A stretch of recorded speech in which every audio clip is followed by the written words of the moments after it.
Hey, it's Nikki. Before we start the show, I wanted to invite you to download a free resource that I put together for you as the listener. This is my gift to you. You can get it right now. It is the 17 buying signals. Now, I wrote a whole book about buying signals, and I wanted to put it into a really simple format that you can have at your fingertips or in front of you whenever you want to.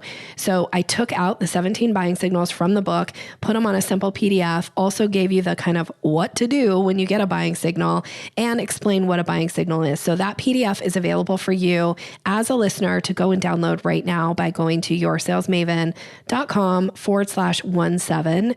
That's yoursalesmaven.com/17 so that you can start acting on these buying signals and closing more business. All right, when you're ready, let's start the show. Do sales conversations make you feel awkward or pushy? It's time to ditch the outdated salesy strategies. Your guide, Nikki Roush, will show you how to combine kindness with selling skills to meet your prospects where they are, and in the process, how to up-level your influence and income. Learn how to earn business easily and effortlessly. Here's Nikki. Welcome, and thank you for listening to the Sales Maven Show. I'm your host, Nikki Roush. Today's episode is a part of the Mastering Excellence series. This is a concept that comes from my background in neuro-linguistic programming, where we learn that there is a structure to excellence. And once you understand the structure of how somebody is achieving exceptional results in their life or business, you can then apply that same structure in your own life or business on that same topic and experience similar results. Today's guest is one of my all-time favorite people. It's Angie Trueblood. Now, if you don't know Angie yet, let me tell you a little bit about her. As the founder of the Podwise Group and the host of Go Pitch Yourself podcast, Angie Trueblood uses her entrepreneurial spirit, innovative thinking, and super connector powers to deeply support business owners who are using podcasts as a core tenet of their business growth. Personally, Angie is passionate about normalizing the voices of women in leadership positions, which she feels privileged to play an active role in through her work.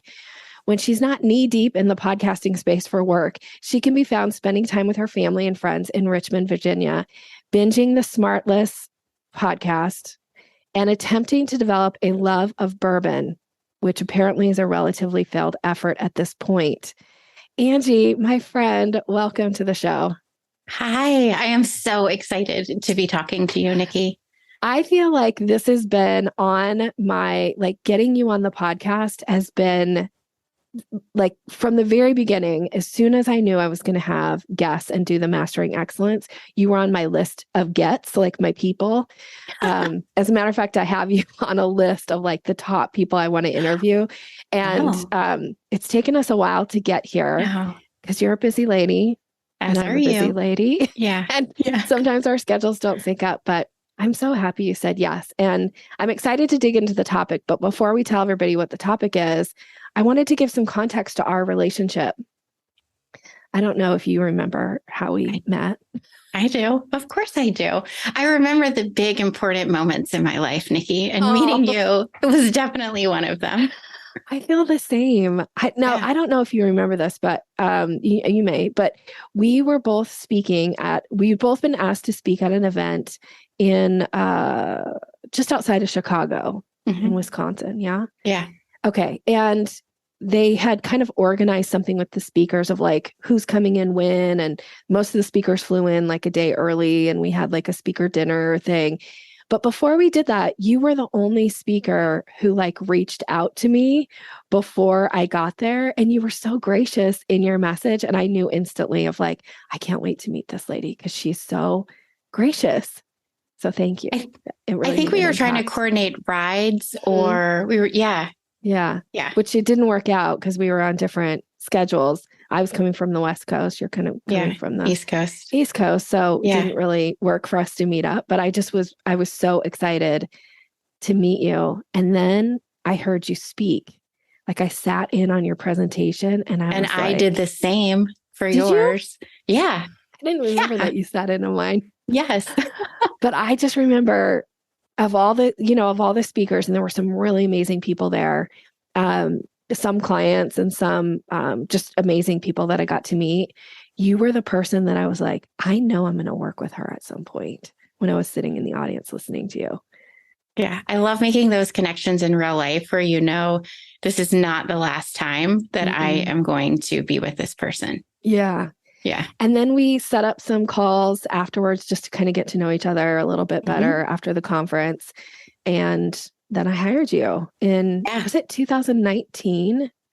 I mean, it might have been 18, actually. Might have been 18. Maybe 18 or 19. Yeah. Maybe like fall of 18. Yeah. You were the first person that I'd hired to pitch me on podcasts. And it was working with you and your team was an absolute dream experience, I will say. From every step, from the beginning all the way to the end. I love your assistant. She's so amazing. I love you to pieces. I mean, you've become really an important person in my life as a friend. Yes. And and so good at what you guys do. Like, I love being around people who are so exceptional at what they do. And to me, that's what you are. Thank you. Well, and you actually helped us because your experience and how you come off in a leadership position, it was easy to get you booked on shows. So whereas we've had other clients before, where we really have to do a ton of strategy around course correcting or landing them in particular places, you almost allowed us to figure out some of the operational pieces of our business because we could consistently land you on shows. So working with you also, because it was so easy, was just really, it was a great turning point for us too. Thank you. And I don't think I've ever told you that. I feel really flattered by that. So thank you so much. And just to be really clear with everybody as to why Angie is no longer my pitcher is because you made some changes to your business and it wasn't really like, it was going to change the way we were working together. And I was like, I think I'm going to hold off. And then, so we stopped working together because you had made some changes. So I want everybody to know that I didn't like get rid of you guys. You just changed a little bit of the way that you were doing business and it wasn't really like the right fit at that point. Yeah. But I highly, highly, highly recommend Angie and her company always have. And still to this day, love you guys to pieces. Love you to pieces. Same.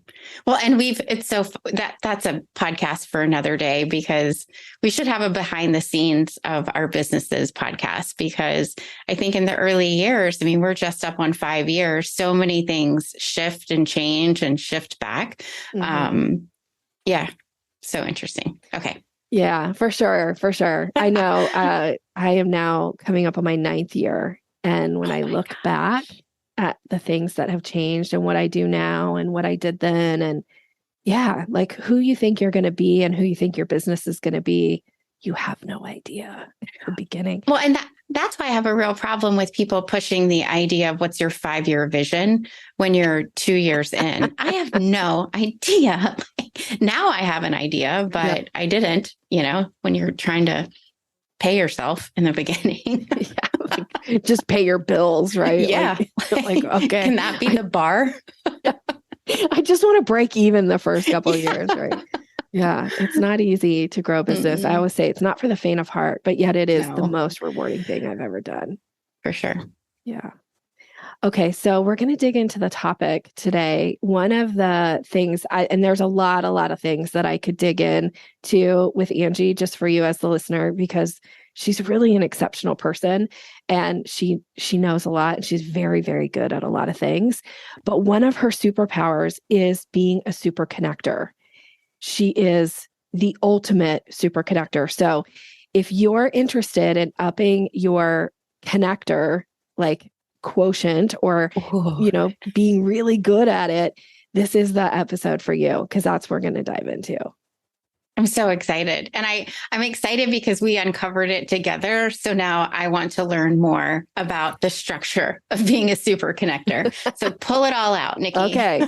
Well, here we go. We'll see how it goes. You tell me at the end. You're for like, I don't even know why I said yes to it, but hopefully you'll be happy.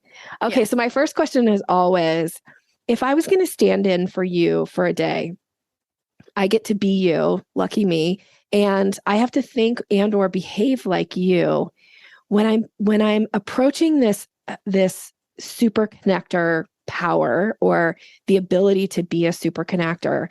How do I have to think or behave? So I think the key piece is living with a sense of authentic curiosity when it comes to interacting with other people and really listening to what they are sharing with you and being pretty aware of if they share a need or a struggle that they're having. I think I intuitively am able to pick up on some of those cues. And then in my former sales days, we called it like peeling back the onion, which I don't do it in a prescriptive way. I think it's just how I'm built, is to ask more questions once people have sort of given a cue that there's a struggle or a problem that they kind of want to share. Okay. So I think already you gave us a really good clue here. It's like, and so please correct me if I say anything that you're like, it's not quite what I meant, or that's not what I said even.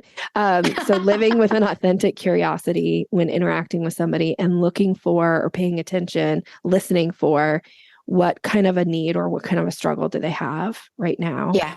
And then from whatever they share and or reveal, ask more questions. Yeah. I mean, I feel like that is definitely where just being a good listener versus being a super connector, like that's kind of where the rubber meets the road and the difference of getting, and I think part of it helps in them trusting me, like developing a real trust in the relationship and the conversation is that I have curiosity and also, a level of empathy for what they're kind of starting to share. Curiosity and empathy, something to really pay attention to, I think. Okay. Those two things are so important in relationships. Okay. So I love that you brought up both of those. Okay. So I'm in a conversation with somebody. They've shared some type of a need or a struggle that they're having. What specifically would I then have to do to behave like you? Oh, this is so good. For me, and you can help me with this, I like literally in my brain when I am talking to people and we're talking about something of substance, not just the weather or something like that, when they've expressed a struggle or a need or where they are in business, I immediately start having like lines in my head of like, oh, they should be connecting with this person. They should be connecting with this person. So it's almost like as they are sharing that I am helping, I'm coming up with ways to fill that gap or to fill that need with someone else that I know. And that's whether this happens in my personal life as well as professionally, to where if a friend is sharing like a medical issue that they're having, or I need to go get this done. Well, I know someone that's had that. Would it be helpful for me to connect you with them? That type of thing.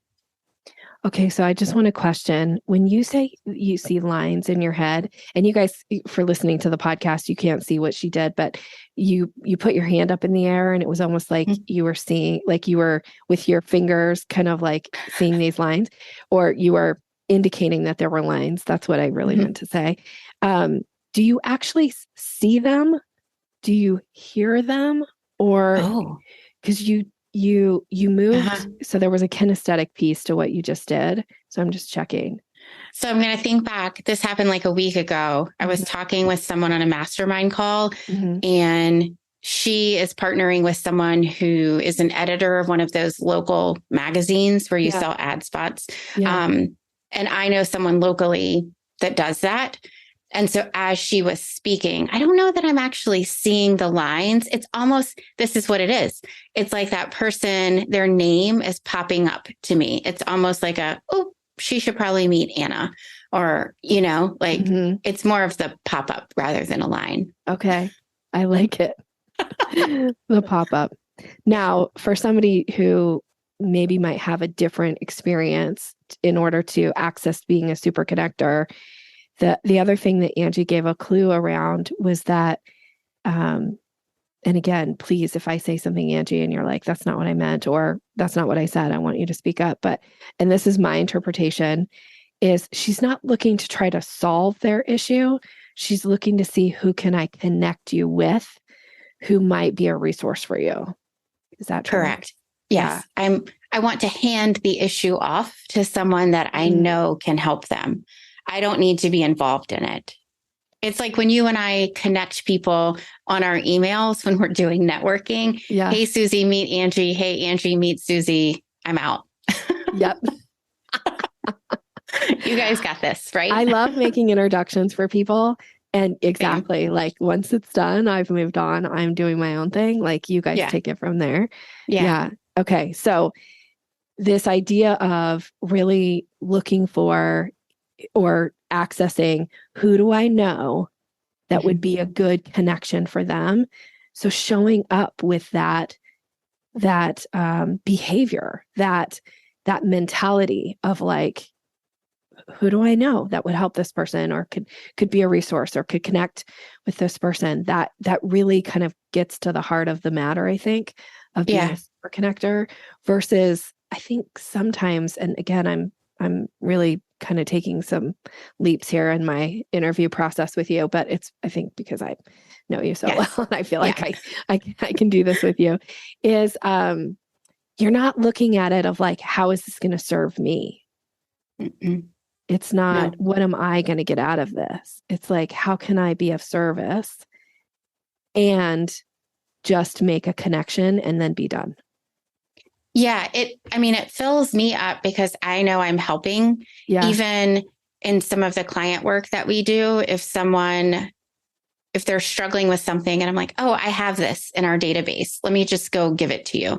It's not because I want them to, I don't know, stick around any longer as a client. It's because I have access to something that can make your life easier, whether that's a person or an email address. So yeah, it definitely isn't self-serving. Even if it's me, like if I'm talking to a podcast host and I want to connect them with a client that we have who might be a good guest, it's always giving them the out of, hey, I have this person. I think this might be a good fit.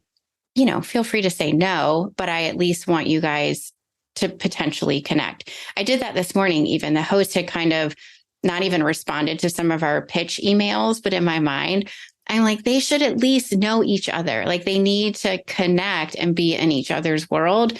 And that's what I left the bottom of the email. Even if the interview doesn't work out, I really think the two of you have synergy and it would be worth making the connection.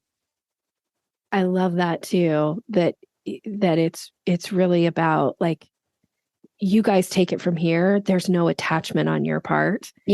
To them actually doing it. But it's like, I care enough about both of you that I'm going to try to make this connection. And then now it's up to you to implement it. Yeah, for sure. Love that. So not being overly attached is another key indicator of a super connector. You'll make the connection, but it's not like you're attached in any way to them doing anything with it. No, because if you are, you don't have time to connect the next person. You're too involved in making the magic happen. Yeah. To where when there's just no bandwidth. Yeah. Okay. My next question is, what are your goals when it comes to being a super connector? Like of really making, and maybe you don't think of yourself necessarily with that term. I mean, we're using it, but what are your goals when you're thinking about making connections for people? It's really making them mutually beneficial so that it's not just a one-sided. Well, and I'm thinking of it for work, but I don't approach pitching as a one-sided thing either. I mean, I approach someone guesting on someone else's show as there's benefit to both parties. And so that's one thing. It's definitely very rarely do I say, oh, I know someone that might want to be a client of yours. You know, it's never typically being connected from like a sales capacity, which sometimes feels one-sided. And I would, you know what I mean? If someone had expressed that they have a need and then I met a service provider who could meet it, cool. But it's really making sure that it's beneficial to both parties, which I think is why people trust me, because they know I'm not handing them over someone that's going to hard sell them on, you know, it's been vetted by me, probably subconsciously, to be beneficial to both. I mean, I think about, you know, the connections that you made for me when you were pitching, and some of them have really turned into amazing relationships, right? Like I think about my relationship with Liz Harkey, who is, you know, just this incredible inspiration and mentor and friend. And that all came. And I think even when you pitched her, I think when she, like when I got on her, she was like, I normally don't even accept outside pitches like this, but the pitch was so great, which of course was you pitching, right? That made that connection. And it was such a brilliant, really life-changing for me experience to have connected with her. So grateful. Yeah. Okay. So thank you. And all right. So goals, mutual, that needs to be mutually beneficial for both parties. How do you know that you're achieving the goals? This goal of mutual beneficial? How do you know? Oh, because there's no friction on my end to do the connecting. It doesn't take any time for me to explain in an introduction email, basically the line of, this is why I thought you two should connect. You know, it's not hard for me to put the pieces together of why they should get to know each other or help one another. That's another really great, beautiful golden nugget. The no friction piece. Like it should be, it should feel really simple, maybe to write or write that connection or make that connection, because you have such a concrete reason for doing it. Even in our pitching, Nikki, we've had times where, you know, we'll populate a pitch list for a client, but then when you go in to actually edit the pitch for that particular host, if one of our teammates has to come back and ask a question of like, is it this angle? Is it this one? If it takes too much, then we just shut it down and we don't pitch it, because like, we don't want to fit, what is it, a square peg into a round hole. Yeah. Like if it's not easily flowing, why, like what this person would talk about on this show that makes sense within the scope of the show, then if we can't figure it out, the host sure isn't going to say yes. So just don't go any further. Okay. So that's going to lead me to my next question then, is what do you actually do to ensure that there's no friction? And maybe you already feel like you answered it, which is fine, but what's the thought process around that to make sure that you're achieving this goal? There's no friction. It's easy. Like you've got it. I mean, it's almost an intuitive thing to where when that person like pops up in your head, you know, and you go and you want to connect the two people, if it's challenging to say like why one of them would want to connect with the other, then that's sort of your signal that it might not be mutually beneficial. It might not be a good pair to connect, if that makes sense. And then for the work that we do, the pitching, which is all like connecting, it's really defining on the front end. And this would be different though than like super connecting kind of randomly when you're out and about or even for work. Well, not necessarily, because like networking, you want to make sure you're in a room of people that, you know, at some point are networking and interacting with people that have some sort of relevance or overlap with you too. You know, so I choose the rooms and the people that I spend time with, not necessarily because, oh, is she going to be a client? That's not it. But it's, does she work with people who could potentially want to know more about the work that we do when we're talking about a professional space? So I think it's being pretty strategic about where you choose to spend your time, because there's definitely places I could go and network and not be able to make any connections because I don't know anyone in that space. Like I don't really know anyone that would solve their problems. Okay. So even when you're thinking about building your own network, you you're taking that into account, whether or not you can add value. Is that true? When you say like, I don't know anybody that would help this person, or maybe I Yeah. misunderstood. Yeah. So there was a guy that I connected with on LinkedIn. Someone on his team connected, and I had my little like spidey senses off about, here we go. It's going to be a pitch.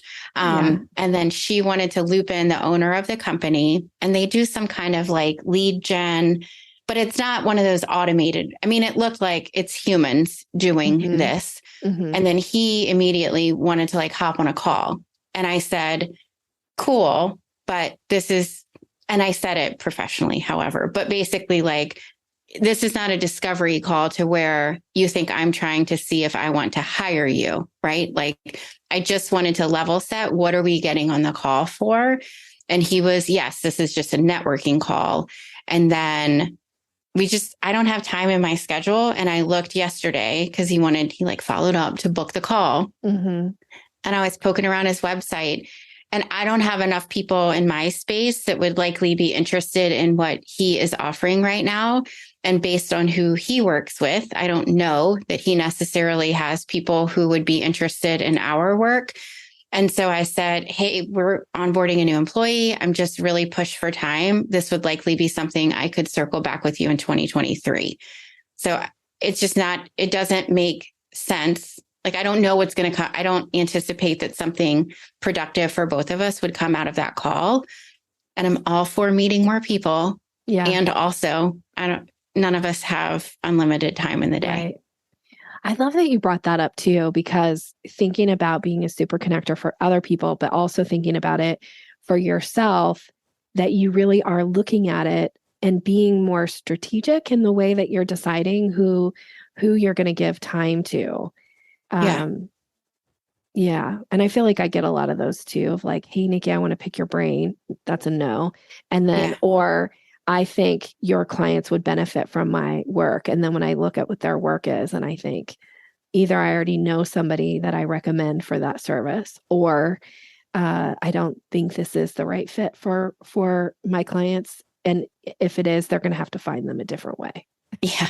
Right. Yeah, exactly.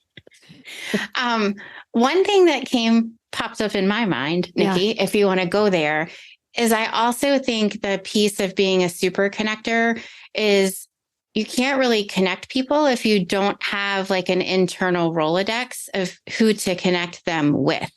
So I think, yes, it's important when you're in conversation with someone. Like, I have those things that in my head, I'm like, oh, they should connect with Susie Q. But if I don't know Susie Q, then I can't really be a super connector. So there is a component of it that is building your network and getting to know people just in general conversations when you interact with them. And that's where that curiosity that we talked about is important too, not just in doing the connecting, but just building up the Rolodex of people that you can pull from when someone needs something. So when you're thinking about building up your Rolodex specifically, what is what would be, if I was going to step in for you for a day and I want to build up my Rolodex, what do I do? How do I behave like you in that way?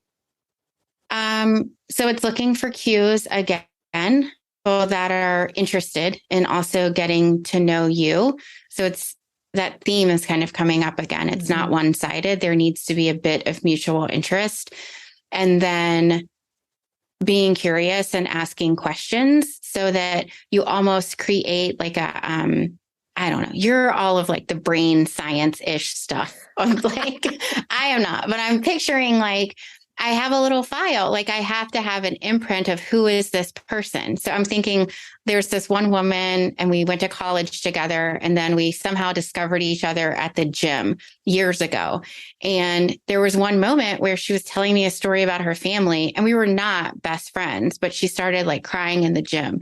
And she's like, I don't even know why I feel like so comfortable asking or telling you this. But at that moment, I like had an imprint of her and her needs so that, and then we kind of kept in touch on Facebook, and I just started making this file of like, and now she bakes cakes for people. So if anyone locally is like, I need a great, birthday cake baker, then she's not just like, oh, it's this random person, but I have like a little bit of depth of who that person is and how they can serve others.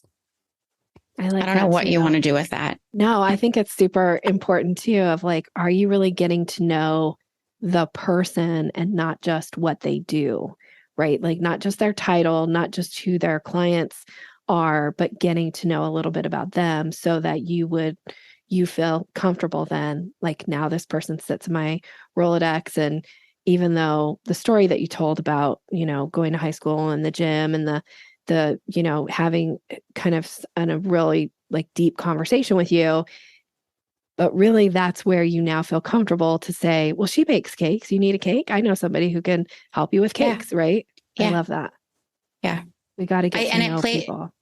Yeah. And it plays into the professional too, because it's that trust factor. Like you've gotten to know them as a person. Mm-hmm. And so then they start to recognize, oh, when Angie connects me with someone, I trust that it's a solid connection and it's going to be worth my time.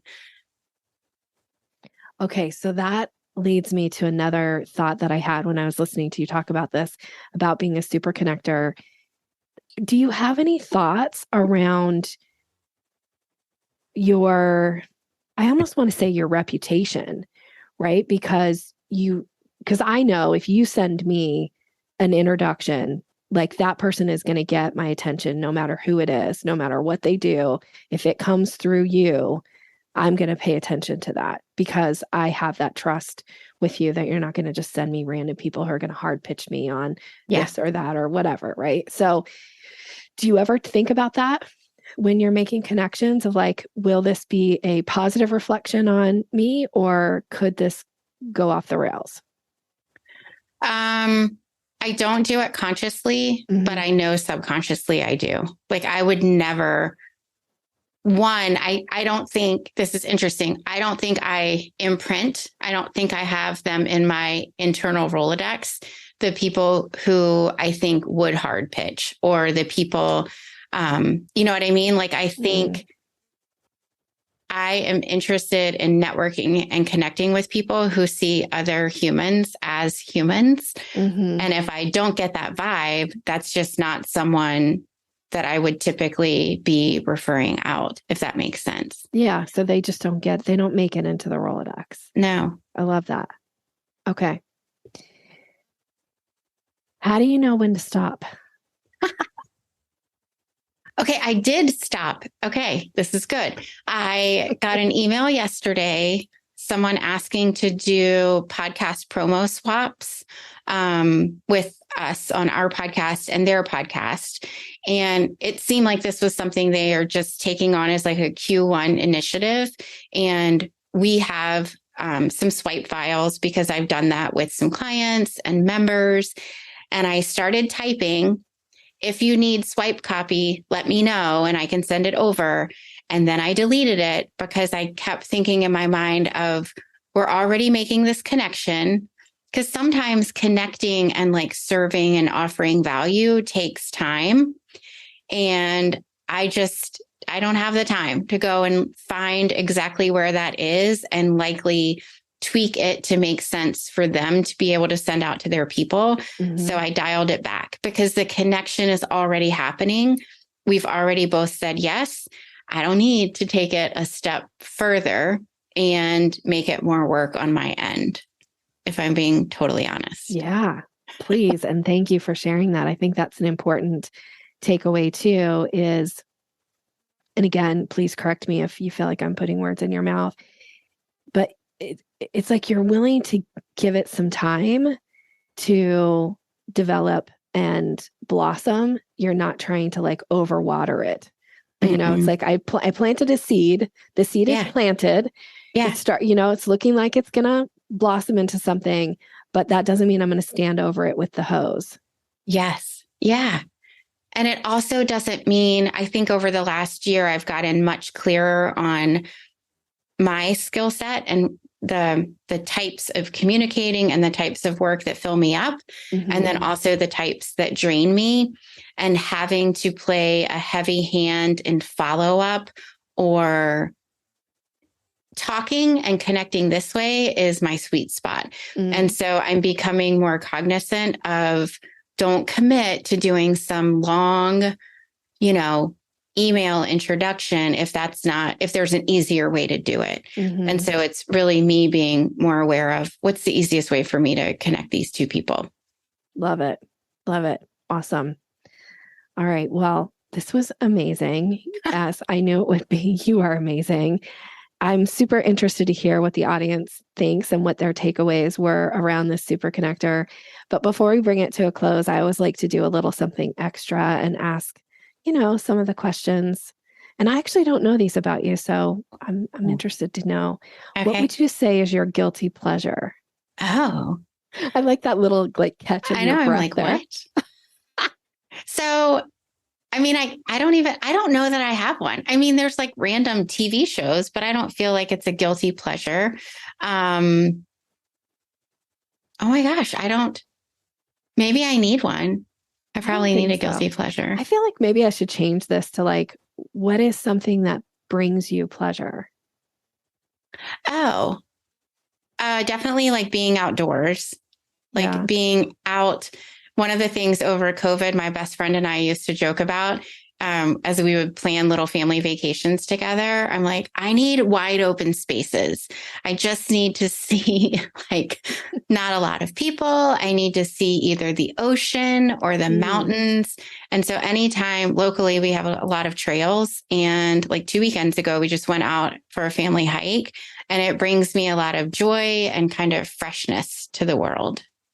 Love it. All right. How about celebrating your wins? How do you celebrate them? I don't. I need to. Yeah, I'm like the worst to ask these questions to, Nikki. I'm not. I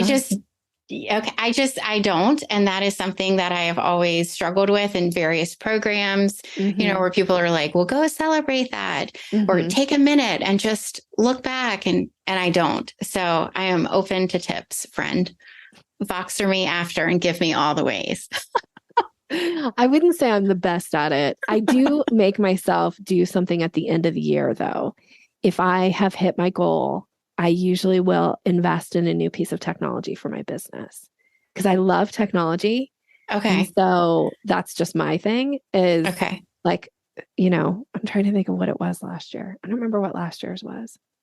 Maybe it was I bought myself a new office chair. Kind of an Nikki, that is not chair. Celebrating. That felt like it was celebrating my win.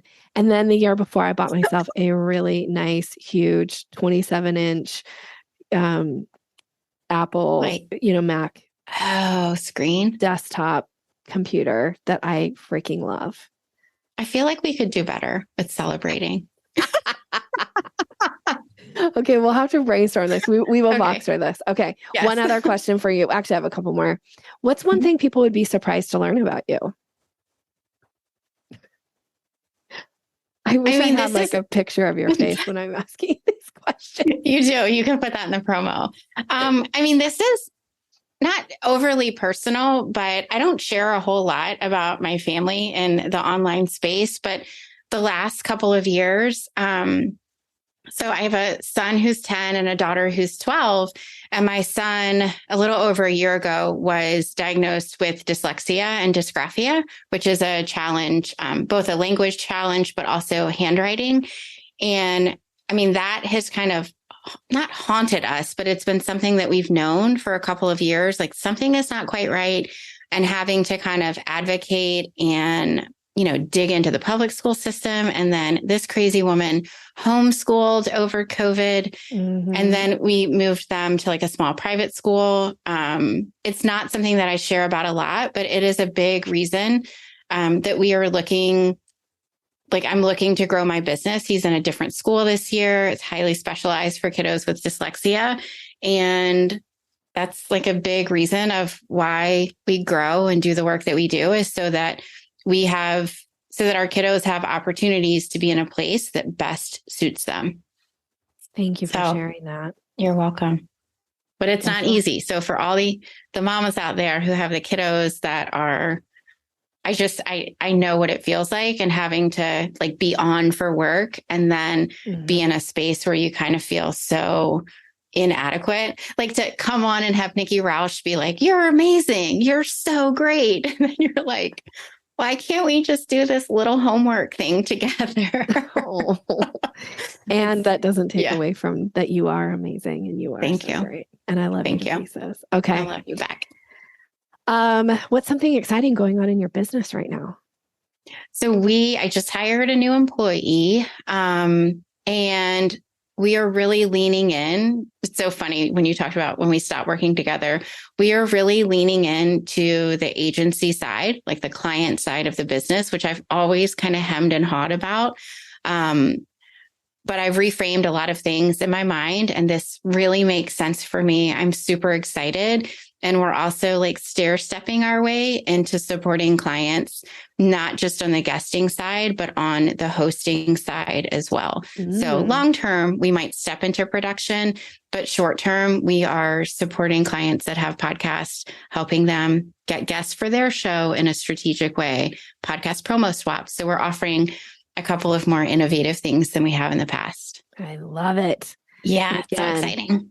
Highly, highly, highly recommend Angie and her company. If this is something that you're interested in, please connect with her. So that's my last question is how can somebody listening right now connect with you? What's the best way?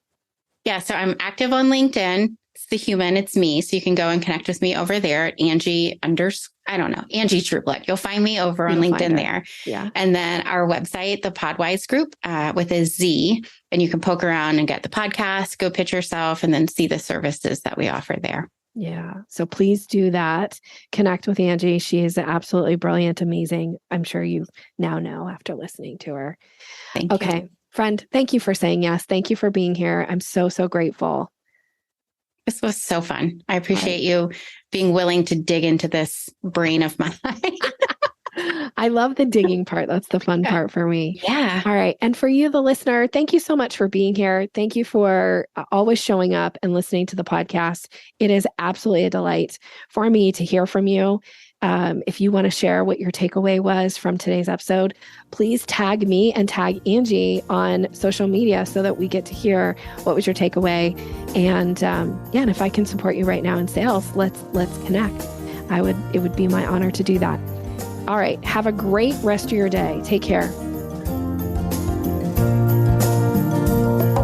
Thanks for listening to Sales Maven. Visit us online at yoursalesmaven.com/maven for more resources to boost your confidence and skills.